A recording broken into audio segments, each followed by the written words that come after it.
ጤና ይስጥልን ውድ መረጃ የዩቲዩብ ገጽ ተከታዮችና አድማጮች እንደምን አላችሁ? ለዕለቱ የተመራረጡትን አርዕስተ ዜና ወደ እናንተ ይዘን ቀርበናል። በቅድሚያ ዋና ዋና የዕለቱን አርዕስተ ዜና እንነግራችኋለን።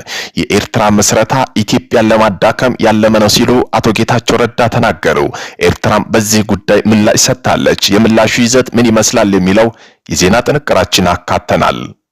ህዝባዊ ወያኔ ሓርነት ትግራይ ህወሓት እያካሄደ ነው በተባለው አስገዳጅ ወታደራዊ ምልመላ የፕሪቶሪያው ግጭት የማቆም ስምምነት በግልጽ የጣሰ ነው አለ የአውሮፓ ህብረት። በኢትዮጵያ የሚገኘው የአውሮፓ ህብረት ልዑክ በኤክስ ገጹ ባወጣው መግለጫ በሰሜን ኢትዮጵያ ያለው ውጥረት የተሞላበት ሁኔታ እንደሚያሳስበው ስጋቱን ገልጿል። በዜና ጥንቅራችን አካተናል። በአሜሪካ ግፍ ተፈጽሞብናል ላሉ የኢራን ብሔራዊ ቡድን ተጫዋቾች የኢራን ብሔራዊ ቡድን ዋና አሰልጣኝ አሚር ቃላኖይ የቡድን አምበል መህዲን ታምሪን የ2026 የዓለም ዋንጫ በአሜሪካ መንግስት በኩል እጅግ አድሎ እንደተፈጸመባቸው በመግለጽ ፊፋ በጉዳይ ላይ ጣልቃ እንደሚገባ በጽኑ ጠይቀዋል። በዜና ጥንቅራችን አካተናል። ቆይታቸው የምትሰሙት ይሆናል። በትራምፕ በምስላቸው ያጌጠ አዲስ ፓስፖርት ይፋ አደረጉ። የአሜሪካው ፕሬዝዳንት ትራምፕ የሀገሪቱ የ250ኛ የነጻነት በዓል ለመዘከር የተዘጋጀ ልዩና ውስን የፓስፖርት ዲዛይን ይፋ አድርገዋል። በዜና ጥንቅራችን ተሰሙታላችሁ። ከ69000 ሰዎች በላይ የት እንደደረሱ አልታወቀም።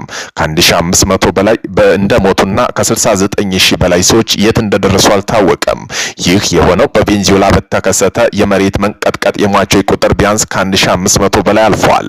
በዚህ ሳምንት ቬንዙዌላ በተከሰተው አውዳሚ የመሬት መንቀጥቀጥ የሟቾች ቁጥር ቢያንስ ከ2000 በላይ መድረሱን የሀገሪቱ ብሔራዊ ምክር ቤት ፕሬዝዳንት ሆርጌ ግሩዊዝ ቅዳሜ ዕለት በሰጡት መግለጫ አስታውቀዋል። በዜና ጥንቅራችን አካተናል። ቆይታችሁ የምትሰሙት ይሆናል። እነዚህን የመሳሰለው አርዕስተ ዜና ወደ እናንተ ይዘን ቀርበናል። ቤተሰብ ለመሆን ላይክ፣ ሼር፣ ሰብስክራይብ ማድረግዎን እንዳይረሱ። ወደ መጀመሪያው የዜና ጥንቅራችን እናልፋለን።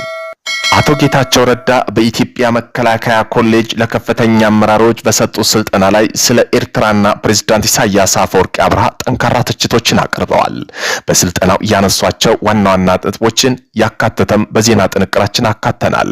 የኤርትራ ሀገረ መንግስት ምስረታ በራሱ ኢትዮጵያን በማፍረስና በማዳከም በተመሰረተ መሆኑን ገልጸው ሀገሪቱ ነጻ ያወጧት ኃይሎች ዋነኛ ዓላማው ኢትዮጵያን ማዳከም መሆኑን ጠቅሰዋል።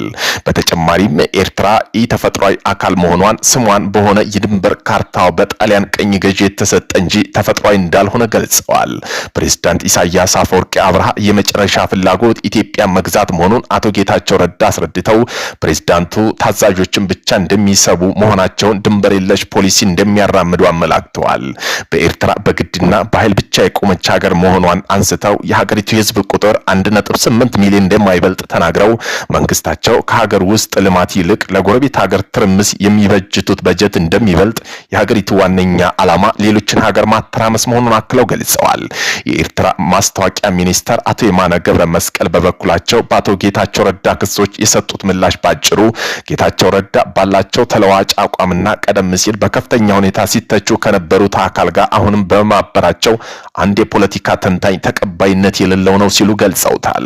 ኤርትራ በውጭ ኃይሎች ሴራ ተፈጠረች የሚለው ክሳቸው አዲስ ጦርነት ለመቀስቀስ የታለመ ፈጠራ ወሬ ነው ቢሉት ኤርትራ ነጻነቷን ያገኘችው በውጭ ሴራ ሳይሆን በዓለም አቀፋዊ ማህበረሰብ ከኢትዮጵያ ድጋፍ ይሰጥ የነበረው ወቅት በህዝቧ በከፈለው የ30 ዓመት ወረራ የትግል መስዋዕትነት ነው ብለዋል።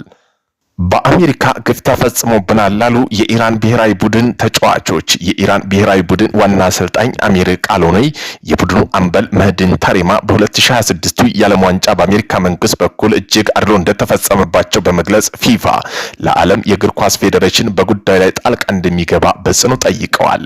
የኢራን ስብስብ ለቀደሙት ሁለት ጨዋታዎች ወደ ሎስ አንጀለስ እንዲገባ ከተፈቀደለት ከጨዋታ አንድ ቀን ብቻ ቀደም ብሎ ጨዋታው በተጠናቀቀበት ዕለት ወደ አሜሪካ ለቆ እንዲወጣ ተገዷል። በዲፕሎማሲ ውጥረት ምክንያት ቡድኑ በአሪዞና ሊያደርግ የነበረው ልምምድ ተሰርዞ ማረፊያው ሜክሲኮ ድንበር አቅራቢያ ወደምትገኘው ቱጅና ለመቀየር ተገዷል። እያንዳንዱ ጨዋታ በተጠናቀቀ ቁጥር ሜክሲኮ እንዲመለሱ መደረጉ ሁኔታው ለተጫዋቾች ማገገሚያ አስቸጋሪ አድርጎታል። እንዲሁም የኢራን እግር ኳስ ፌዴሬሽን ፕሬዝዳንት፣ የሚዲያ ኦፊሰሮች፣ የቴክኒክ ተንታኞች በአሜሪካ ቪዛ ተከልክለዋል። አሰልጣኝ አሚር ቃላኖይ በተጫዋቾች ኮራለው ይህ ሁሉ መከራ አልፈው ያሳዩት ብቃት በታሪክ ሊጻፍ ይገባል አሉ። አዘጋጅ ሀገራት በሌሎች ቡድን ላይ እንዲህ አይነት በደል እንዳይፈጽሙ ፊፋ የዓለም የእግር ኳስ ፌዴሬሽን አጥብቄ ያሳስባለሁ በማለት ሐሳባቸውን ሲገልጹ፣ አምበል መህዲን ታሪማ ግን ይህ የዓለም ዋንጫ ሎጂስቲክ አደጋ ነው ብለዋል።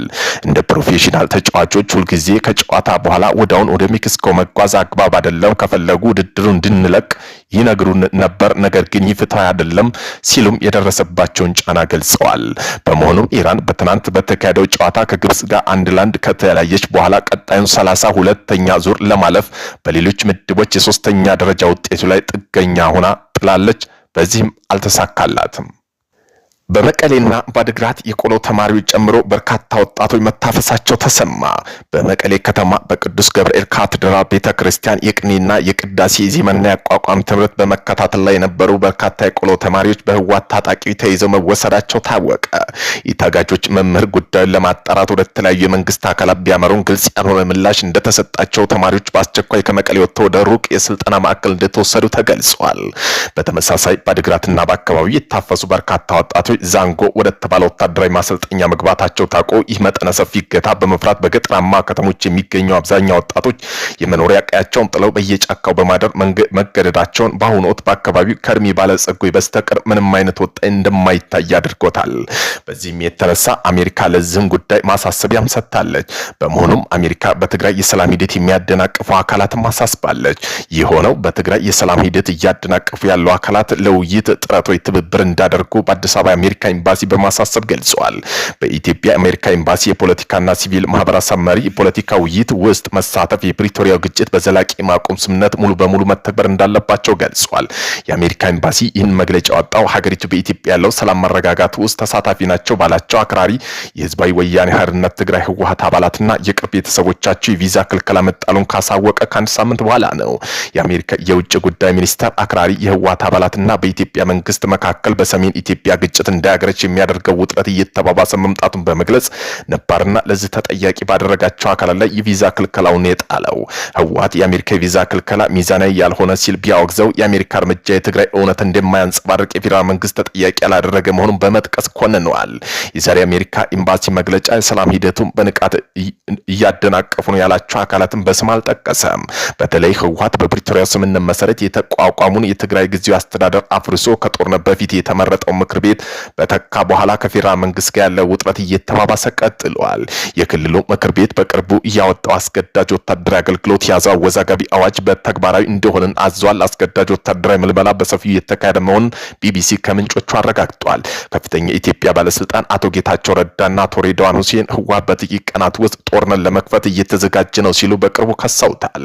ክሱ ውድቅ ያደረገው ህወሓት በበኩሉ በትግራይ ክልል አዲስ ግጭት ለመቀስቀስ እየተዘጋጀ ያለው ፌዴራል መንግስት ነው ሲል በተቃራኒ ይከሳል። በምስራቅ አፍሪካ የሚደረጉ የአፍሪካ የህብረት የሰላም ጥረቶች እንዲያወግዙ በህብረቱ የተሾሙና የፕሪቶሪያ ስምምነት ዋና አደራዳሪ የመሩት የቀድሞ የናይጄሪያ ፕሬዝዳንት ኦሉሴጉን ኦባሳንጆ ሰኔ 4 ወደ መቀሌ አቅንተው ከህወሓት መሪዎች ተወያይተዋል። ኦባሳንጆ ውይይት ውጤታማ ሲሉ የገለጹ ሲሆን የህወሓት መሪ በበኩላቸው ውይይቱ ከአዲስ አበባ ጋር ተቋርጦ የነበረውን ግንኙነት እንደገና ለመጀመር የሚያስችል ጉዳይ ላይ ያተኮረ እንደነበር ተናግረዋል። አሜሪካ ኤምባሲ በዚህ መግለጫው አሜሪካ በትግራይ ክልል ያለው የፖለቲካና የሰብአዊ ጉዳይ እየተከታተለች እንደምትገኝ ጠቅሰው አሜሪካ ለትግራይ ክልል የሚደረግ ወሳኝ የህይወት አድን ሰብአዊ እርዳታ አቅርቦት መደገፏ እንደምትቀጥል የገለጸ ኤምባሲ በክልሉ ዘላቂ ሰላም መኖሩን ለቀጣዩ ሂደትም ወሳኝ እንዳለው አጽንኦት ሰጥቷል። በአዲስ አበባ የሚገኘው የአሜሪካ ኤምባሲ ባለስልጣን ወደፊት ትግራይ የሚደረገው ጉብኝት ከክልል መሪዎችና የሰብአዊ እርዳታ አስፈጻሚዎች እንደሚነጋገሩ በመግለጫው ላይ ተገልጿል። ከተይዞ በህወሓት እያካሄዳለ የተባለው አስገዳጅ ወታደራዊ ምልመላ የፕሪቶሪያ ግጭት የማቆም ስምምነት በግልጽ የጣሰ ነው አለ የአውሮፓ ህብረት። የአሜሪካን ኤምባሲና የአሜሪካ የውጭ ጉዳይ ሚኒስተር ባወጣው መግለጫ ተከትሎ የአውሮፓ ህብረት ስለ ህወሓት ያወጣው መግለጫ በኢትዮጵያ የሚገኘው የአውሮፓ ህብረት ልዑክ በኤክስ ገጹ ባወጣው ጽሑፍ በሰሜን ኢትዮጵያ ያለው ውጥረት የተሞላበት ሁኔታ እንደሚያሳስበው ስጋቱን ገልጾ የህብረቱ መግለጫ አሜሪካ በህወሓት ባለስልጣናት ላይ የቪዛ እገዳ መጣሉን ተከትሎ በድርጅቱ ዓለም አቀፋዊ ጫና የበረቱ መምጣታቸውን አሳይቷል።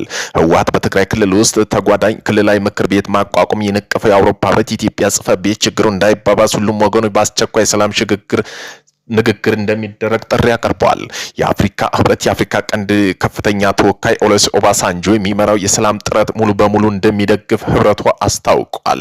በሌላ በኩል የአሜሪካ ኮንግረስ አባል የሆኑ ብራንድ ሸርማን የፕሬዝዳንት ዶናልድ ትራምፕ አስተዳደር በህወሓት ባለስልጣን ላይ የቪዛ እገዳ መጣሉ ተገቢ አልነበረም ሲሉ ተችተዋል። የኮንግረስ አባሉ ኢትዮጵያ ዘላቂ ሰላም እንዲመጣ የሚፈልጉ አካላት በሙሉ እርቅ ለማምጣትና ሰላም ለማውረድ ከሁሉም ጦርነት ተሳታፊ ወገኖች ጋር መስራት አለባቸው ሲሉ አሳስቧል። በዲፕሎማሲ ሰጥ አገባ ጎን ለጎን በትግራይ ክልል ውስጥ እየተካሄደ የተባለው አስገዳጅ ወጣቶች ውትድርና ምልመላ የሰብአዊ መብት ተሟጋጅ ታዛቢ ክፉኛ አሳስቦታል።